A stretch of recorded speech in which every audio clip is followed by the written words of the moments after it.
नमस्कार मित्रों, आपका स्वागत है न्यूराइज क्लासेस पर। आशा करते हैं आप सभी लोग अच्छे होंगे। आइए बात करते हैं जीके जीएस पे, जो प्रीवियस ईयर में क्वेश्चन पूछे गए और जो आगामी परीक्षाओं के लिए महत्वपूर्ण हो सकते हैं उन पर चर्चा करेंगे। साथ में कुछ महत्वपूर्ण फैक्ट भी जानेंगे और साथ में जो भी प्रश्न दिया होगा उससे रिलेटेड जो करंट अफेयर होगी वो भी जानेंगे। आइए बात करते हैं। तो यहाँ पे दिया है ब्रिक्स राष्ट्रों के समूह में एस का पूर्ण रूप पूछा है। तो यहाँ पे दिया है सूडान, दिया है सिंगापुर, दिया है स्वीडन, दिया है दक्षिण अफ्रीका दिया है। तो अगर ब्रिक्स की बात करते हैं तो इसका फुल फॉर्म होती है बी से हो गया ब्राजील, बी से ब्राजील हो गया।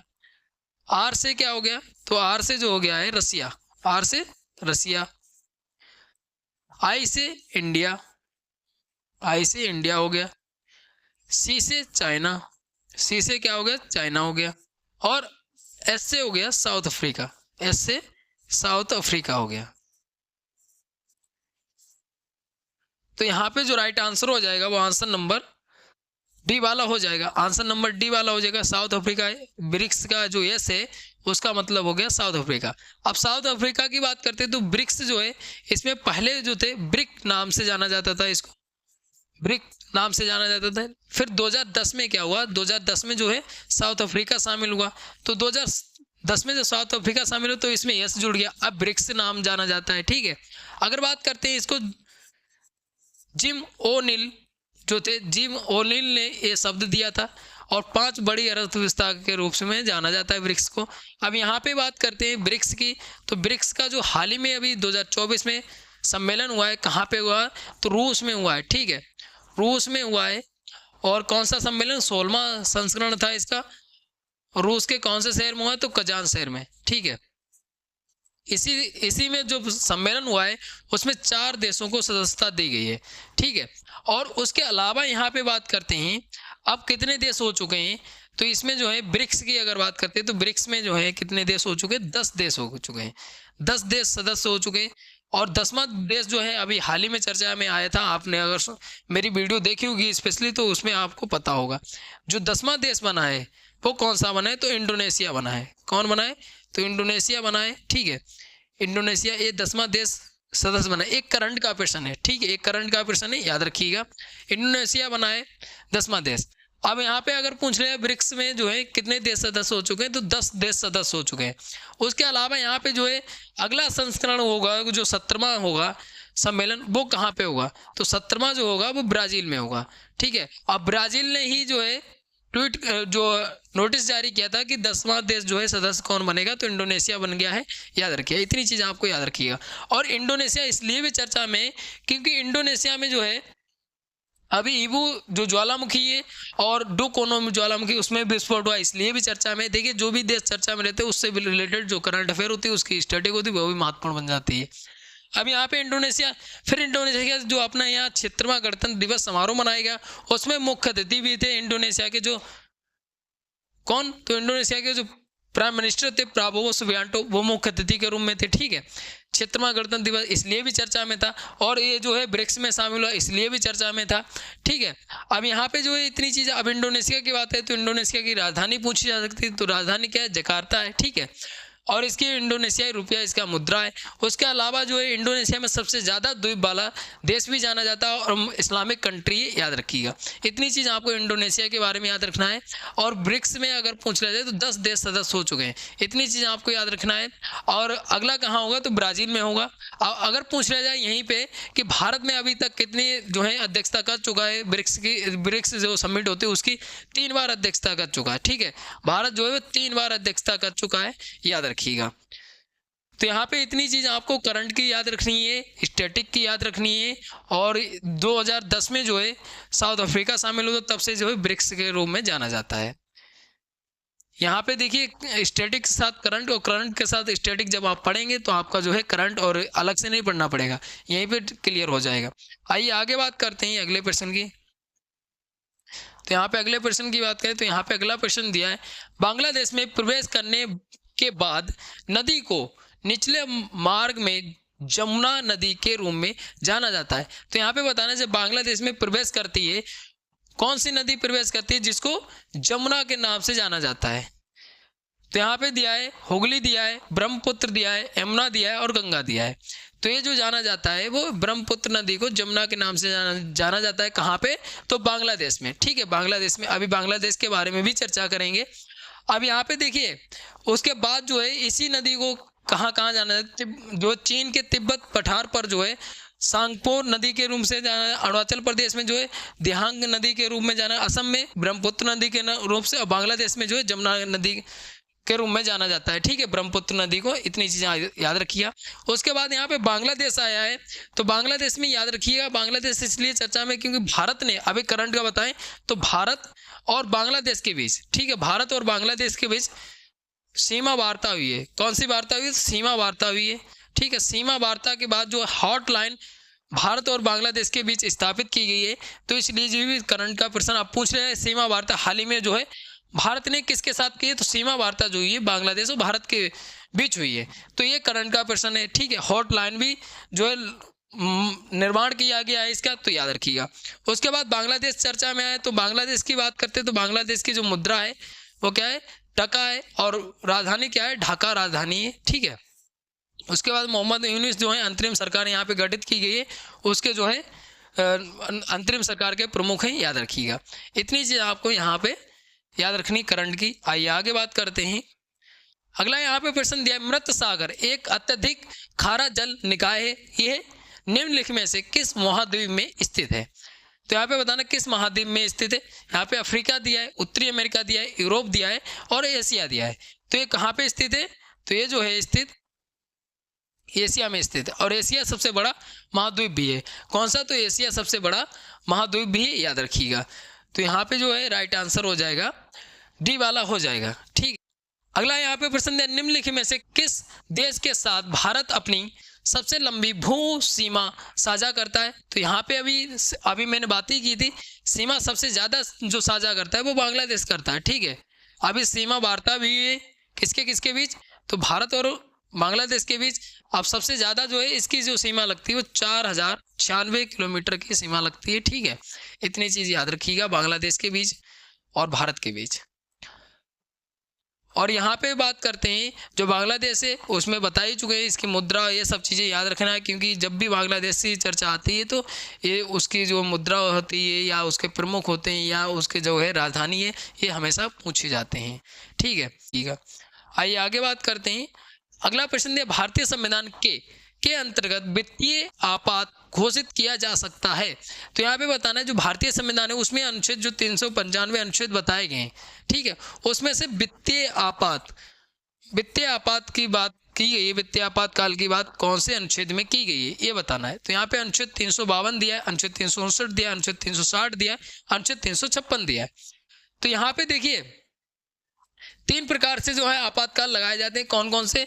तो एक तो है राष्ट्रीय आपातकाल, ठीक है, एक राष्ट्रीय आपातकाल होता है, और एक जो होता है वित्तीय आपात होता है, और एक जो होता है राष्ट्रपति शासन। ठीक है, राष्ट्रपति शासन। ये जो शक्ति होती है वो किसके पास होती है? राष्ट्रपति के पास होती है, तीनों चीजें लगाने की। ठीक है, उसके बाद यहाँ पे बात करते हैं कि जो है जो राष्ट्रीय आपातकाल की बात करते हैं, तो राष्ट्रीय आपातकाल की जो है अनुच्छेद 352 में इसका उल्लेख मिलता है, और वित्तीय आपात का अनुच्छेद 360 में, राष्ट्रपति शासन का अनुच्छेद 356 में। ठीक है, अब यहाँ पे जो पूछा है वित्तीय आपातकाल की बात करता है, तो वित्तीय आपातकाल की बात जो है अनुच्छेद 360 करता है, अनुच्छेद 360 करता है। ऑप्शन नंबर सी वाला सही हो जाएगा। ठीक है, इतनी चीज याद रखिएगा। अब राष्ट्रीय आपात की बात करते हैं तो 1975 में पहली बार ये लगा था। ठीक है, 1975। इसी पर राष्ट्रीय आपातकाल के ऊपर जो है एक मूवी बनी है कंगना रनौत जी की, कौन सी? तो इमरजेंसी फिल्म बनी है। तो उस पर जो है हालांकि कुछ राज्यों ने उस पर बैन भी लगा दिया गया है, वो इस पर आधारित है। जो राष्ट्रीय आपातकाल लगा था 1975 की कहानी है, उसमें याद रखिएगा। उसके बाद वित्तीय आपात की जो है बात अनुच्छेद 360 में की गई। राष्ट्रपति शासन अभी हाल ही में राज्य में लगाए, कौन से राज्य में लगाए? तो ये अब महत्वपूर्ण बन जाता है।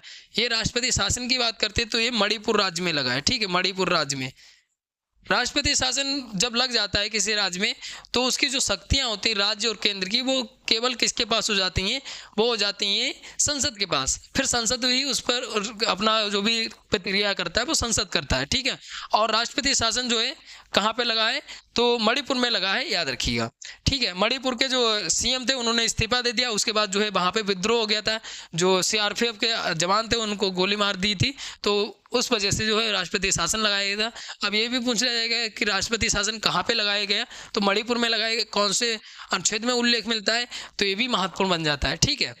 अगर आपने इसके बारे में स्पेशली वीडियो नहीं देखी मणिपुर के बारे में, मैंने राष्ट्रपति शासन लगा था, और अभी तक कितनी बार लगाया जा चुका है, तो राष्ट्रपति शासन 134 बार लगाया जा चुका है।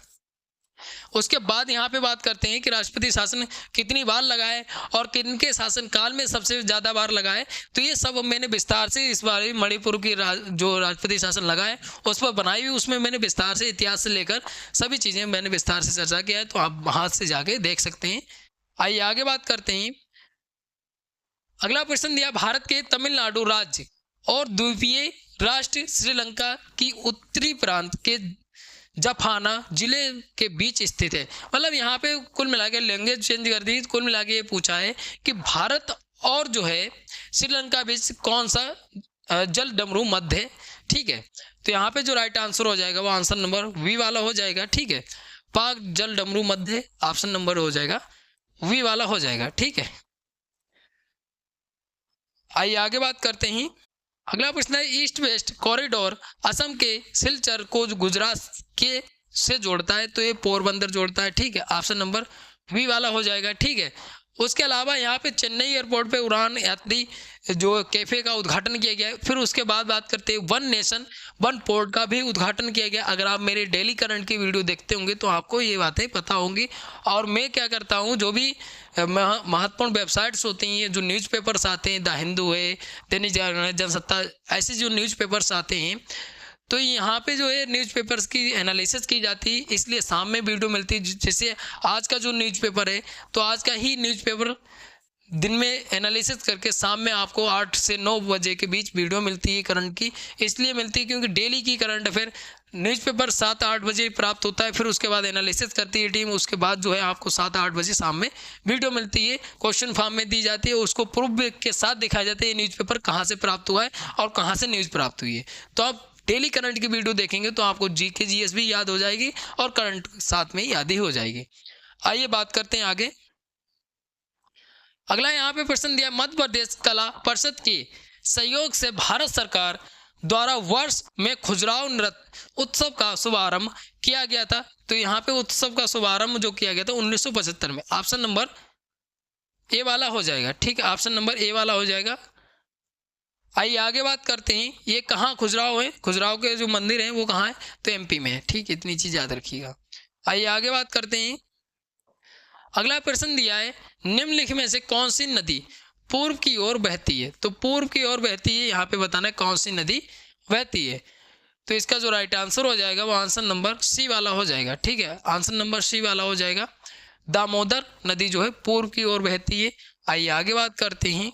तो यहाँ पे दिया, दामोदर नदी हुगली नदी की एक सहायक नदी है और ये जो है झारखंड और पश्चिम बंगाल से होकर पश्चिम से पूर्व की दिशा में बहती है, ठीक है। उसके बाद इस नदी का उद्गम झारखंड के छोटा नाग पठार की पहाड़ियों से होता है।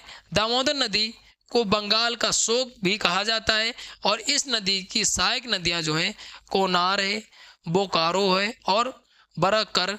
जबकि अगर बात करते हैं नर्मदा, ताप्ती, मांडवी अरब सागर में गिरने वाली नदियां हैं, ठीक है। इतनी चीज़ याद रखिए, कहाँ पे बहती है, किसकी जो है सहायक नदी कहाँ है, बंगाल का शोक किसे कहा जाता है, ठीक है। ये महत्वपूर्ण बन जाता है। आइए आगे बात करते हैं। अगला प्रश्न दिया, सिंधु घाटी सभ्यता के समय शिल्प निर्माण के लिए सीप कहाँ से प्राप्त किए जाते थे। तो ये जो है कहाँ से प्राप्त किए जाते, तो इसका जो राइट आंसर हो जाएगा वो आंसर नंबर वी वाला हो जाएगा। सोर तो गई से प्राप्त होते थे, ठीक है। अगर सिंधु घाटी सभ्यता की खुदाई अगर खोज की बात करते तो दयाराम साहनी ने की थी 1921 में, ठीक है। इतनी चीज़ें याद रखिएगा। अगला प्रश्न है, पंडित बिरजू महाराज निम्नलिखित में से किस नृत्य शैली से संबद्ध थे। तो ये जो थे कथक। ये प्रश्न काफी बार परीक्षाओं में पूछा गया है, ठीक है। कथक, और कथक कहाँ का है, तो उत्तर प्रदेश का है। कहाँ का है, तो उत्तर प्रदेश का है। ठीक है, उत्तर प्रदेश का शास्त्रीय नृत्य कथक है। अगर पूछ लिया जाए कथकली तो केरल का है। ठीक, कथकली जो है वो केरल का है। और यहाँ पे बात करते हैं भरतनाट्यम जो तमिलनाडु का है। आइए आगे बात करते हैं। तो यहाँ पे दिया है भरतनाट्यम जो है यामिनी कृष्णमूर्ति, और यहाँ पे बात करते हैं इनकी हाल ही में मृत्यु हो गई है तो इनका नाम पूछा जा सकता है।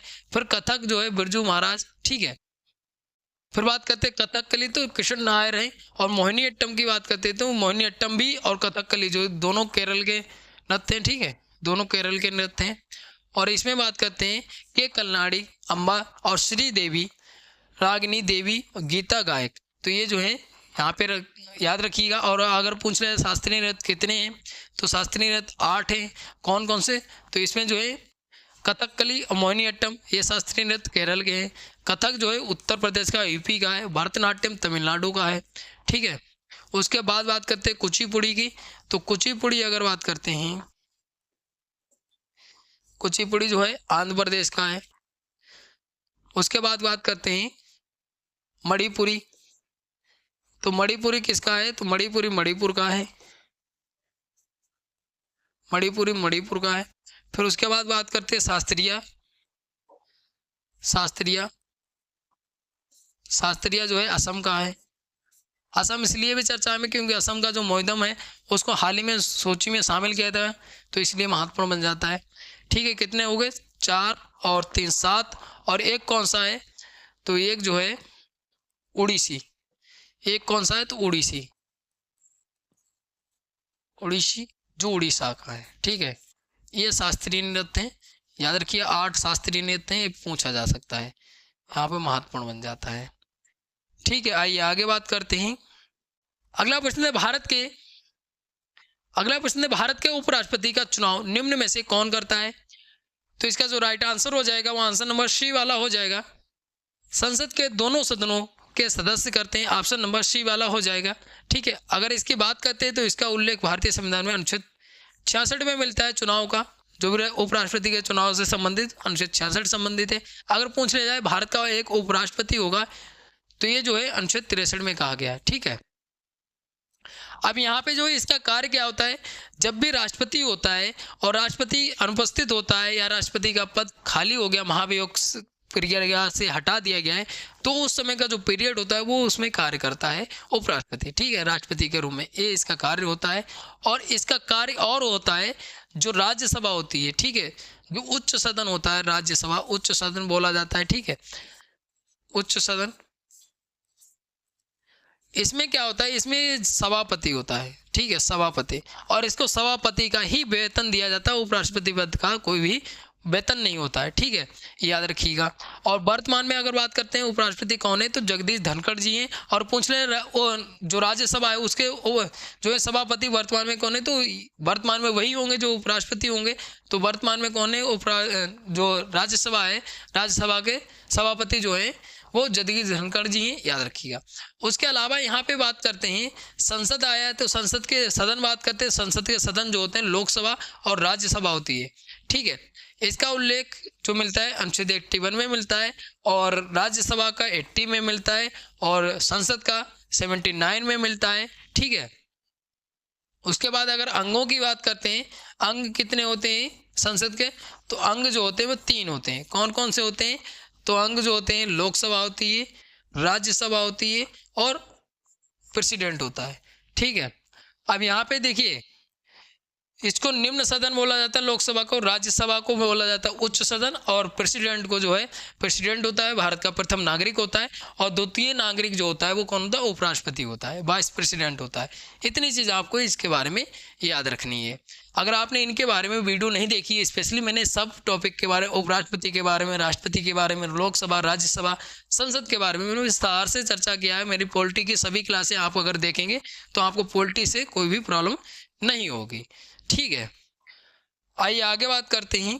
अगला प्रश्न है भारतीय संविधान का कौन सा अनुच्छेद पंचायतों के लेखाओं की संपरीक्षा से संबंधित है। तो अनुच्छेद यहाँ पे दिया है अनुच्छेद 243 वी दिया है, अनुच्छेद 243 के दिया है, अनुच्छेद 243 सी दिया है, अनुच्छेद 243 जे दिया है। तो इसका जो राइट आंसर हो जाएगा वो आंसर नंबर डी वाला हो जाएगा अनुच्छेद 243 जे संबंधित है, याद रखिएगा।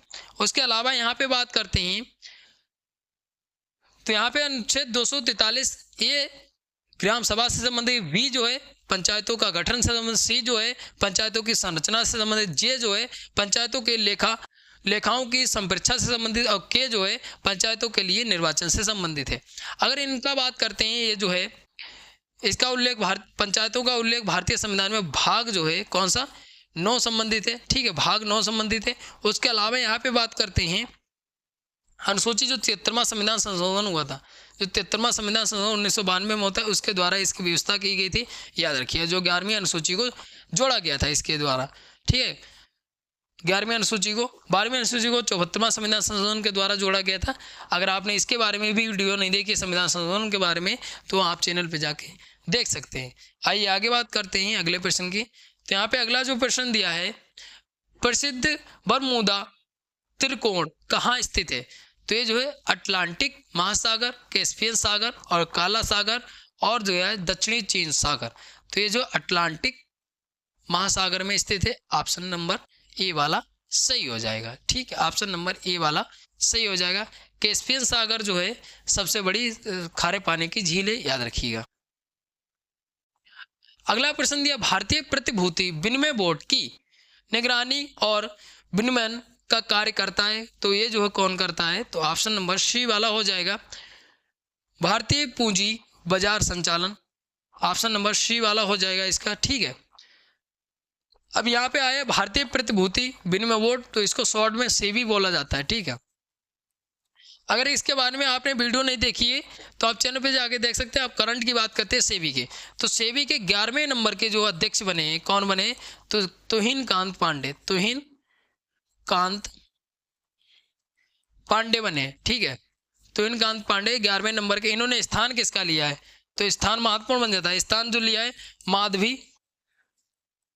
माधवीपुरी बुच जी का स्थान लिया, और ये पहली महिला जो थी अध्यक्ष रही हैं सेबी की, ठीक है, पहली महिला अध्यक्ष रही हैं, और इनका स्थान लिया है तुहिन कांत पांडे जी ने लिया है। अब यहाँ पे बात करते हैं तो सेबी की बात है, और तुहिन कांत पांडे पहले क्या थे? तो जो थे वित्त सचिव थे, अब इनको जो है सेबी का अध्यक्ष बना दिया गया। तो ये भी पूछा जा सकता है, देखिए रिलेटेड में प्रश्न पूछा जा सकता है। वित्त सचिव थे, इन्होंने जो है यूके से एमबीए किया है, और पंजाब से जो है अर्थशास्त्र में डिग्री की है। पंजाब में ही इनका जन्म होता है, पंजाब विश्वविद्यालय से इन्होंने एमए किया है, और यूके से जो है एमबीए किया है। तो तुहिन पांडे जी ने माधवी जी का स्थान लिया है।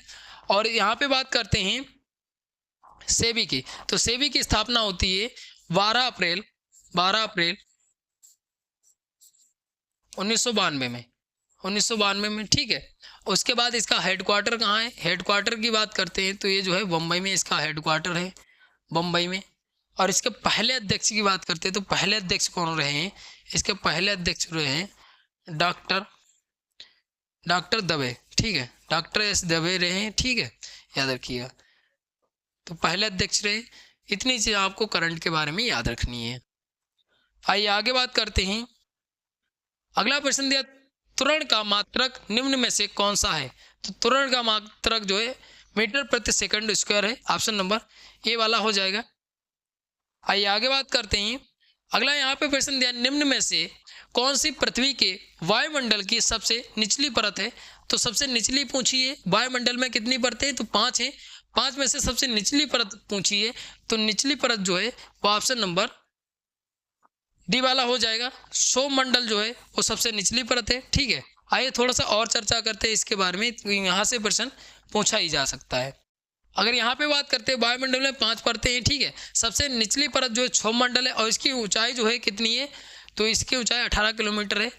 और फिर समताप मंडल की बात करते हैं तो ये जो सौरमंडल के ठीक ऊपर 50 किलोमीटर ऊंचाई पर है। और मध्य मंडल की अगर बात करते हैं तो मध्य समताप मंडल के ठीक 80 किलोमीटर की ऊंचाई पर है। आयन मंडल की बात करते हैं तो आयन मंडल में जो है 80 किलोमीटर से लेकर 400 किलोमीटर के बीच स्थित है। फिर बात करते हैं वायुमंडल की, तो आयन मंडल के जो ऊपर भाग होता है वो वायुमंडल कहा जाता है, और इसकी कोई लिमिट नहीं है, मतलब कोई सीमा निर्धारित नहीं है, ठीक है। यहाँ पे याद रखिए। अब एक प्रश्न पूछा जाता है कि जो एरोप्लेन्स होते हैं वो कहाँ पे उड़ते हैं, तो एरोप्लेन समताल मंडल में होता है। और जो है एक प्रश्न और पूछा जाता है कि जो आंधी तूफान वगैरह आते हैं वो कौन से मंडल में, तो ये जो है क्षौम मंडल में ही होता है, याद रखिएगा। अगला प्रश्न है, निम्न में से किसका उपयोग समानता सौर सेल बनाने में होता है, तो सौर सेल बनाने में जो है सिलिकॉन का होता है, ऑप्शन नंबर सी वाला हो जाएगा। और सिलिकॉन वैली किसको बोला जाता है, तो बेंगलुरु को बोला जाता है, याद रखिएगा। आइए आगे बात करते हैं। अगला प्रश्न दिया, भारत के मुख्य चुनाव आयुक्त की नियुक्ति किसके द्वारा की जाती है, तो यहाँ पे दिया है भारत के राष्ट्रपति, भारत के मुख्य न्यायाधीश, लोकसभा अध्यक्ष, भारत के प्रधानमंत्री। तो ये जो है भारत के राष्ट्रपति के द्वारा की जाती है, ठीक है। अब यहाँ पे हम बात करते हैं करंट की, तो यहाँ पे बात करते हैं करंट की। तो मुख्य चुनाव आयुक्त हाल ही में बनाए गए, कौन बनाए गए, तो मुख्य चुनाव आयुक्त बनाए गए ज्ञानेश कुमार, ठीक है, ज्ञानेश कुमार जी बनाए गए, ज्ञानेश कुमार। उसके अलावा यहाँ पे बात करते हैं इन्होंने स्थान किसका लिया है, तो स्थान महत्वपूर्ण बन जाता है। स्थान पहले कौन थे, तो राजीव कुमार जी थे, और राजीव कुमार जो थे इनका, राजीव कुमार जी का स्थान ज्ञानेश कुमार जी ने ले लिया। पहले ज्ञानेश कुमार क्या थे, चुनाव आयुक्त थे, अब मुख्य चुनाव आयुक्त बन गए हैं, ठीक है। उसके अलावा यहाँ पे बात करते हैं, और इन्हीं के साथ विवेक जोशी, ठीक है, विवेक जोशी जो है उनको चुनाव आयुक्त बना दिया गया। अब यहाँ पे बात करते हैं कि प्रधानमंत्री की अध्यक्षता में एक समिति बनती है, 3 सदस्यीय समिति बनाई जाती है।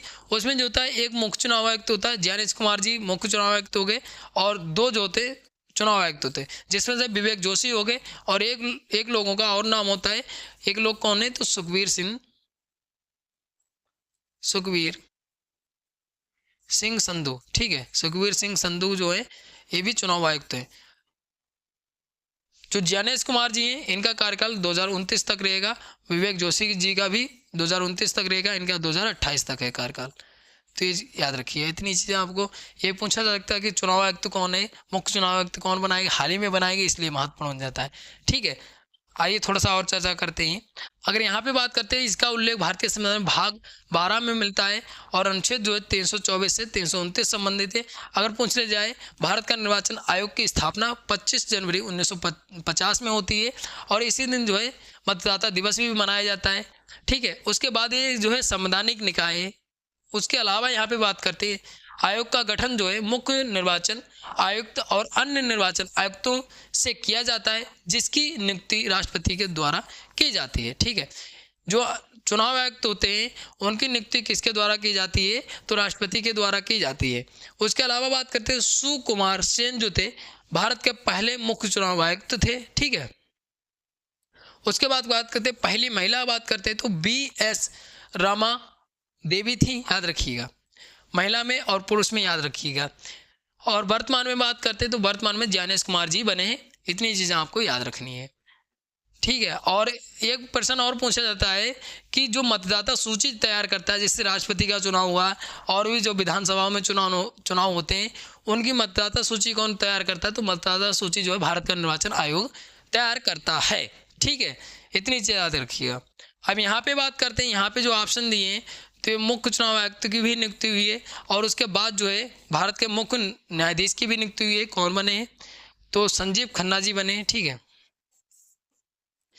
संजीव खन्ना जी जो बने मुख्य न्यायाधीश बने, कौन से नंबर के, तो 51 नंबर के मुख्य न्यायाधीश बने, ठीक है, 51 नंबर के मुख्य न्यायाधीश बने। लोकसभा अध्यक्ष जो बने ओम बिरला जी, ठीक है। उसके बाद भारत के प्रधानमंत्री PM मोदी जी बने, और ये जो है तीसरे काल के जो हैं प्रधानमंत्री हैं।